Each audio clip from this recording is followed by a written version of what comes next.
Hello, sir. So, this week, in addition to playing through your song from last week, Jingle Bells, and making sure that you get all those chords for Jingle Bells,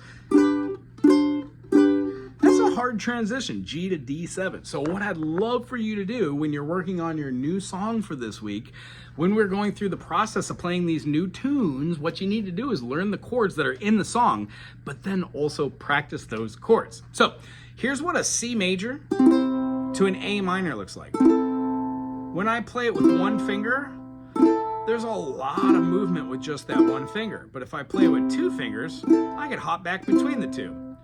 I don't really play with my third finger or my first finger like that unless I'm playing a chord that utilizes that second finger, you know? And then pinky to the first finger, I generally never do. What I like to do is keep my two fingers close. So if I'm using my first finger, I'm gonna use my second finger. If I'm using my second finger, you will betcha, I'm gonna use my third and then again 2 and 3. So what I'd like you to do is try and work on playing like a G major to an A minor, a G major to an A minor, and use different fingerings.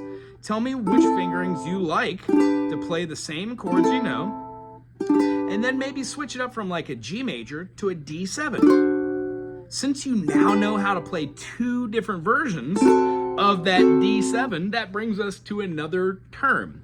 This D7 is called a D7 that has a C on the bottom, meaning this is an inversion. In fact, it's a third inversion.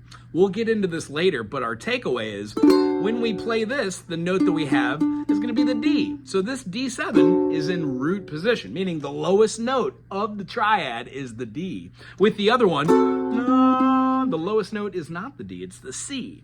We'll explain what that means, but the word of the day is called intonation. Low intonation, higher intonation. In fact, if I keep going like up to this, that's way higher of an intonation, isn't it?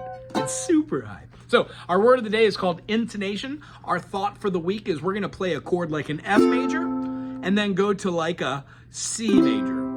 F major, C major, F major, C major. Once you get these going back and forth at a pace where it feels like they're moving back and forth to each other, then move on to another chord.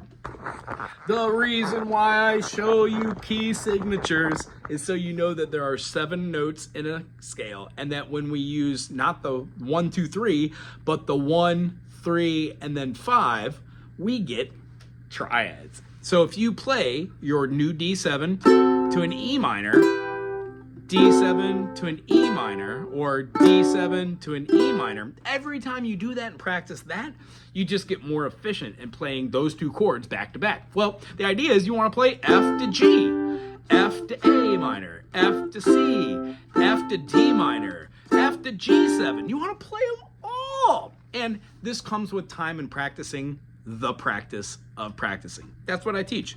Critical thinking skills and practicing the practice of practicing. We're going to practice more next week. Until then, try those this week, and I'll see you then. Aloha!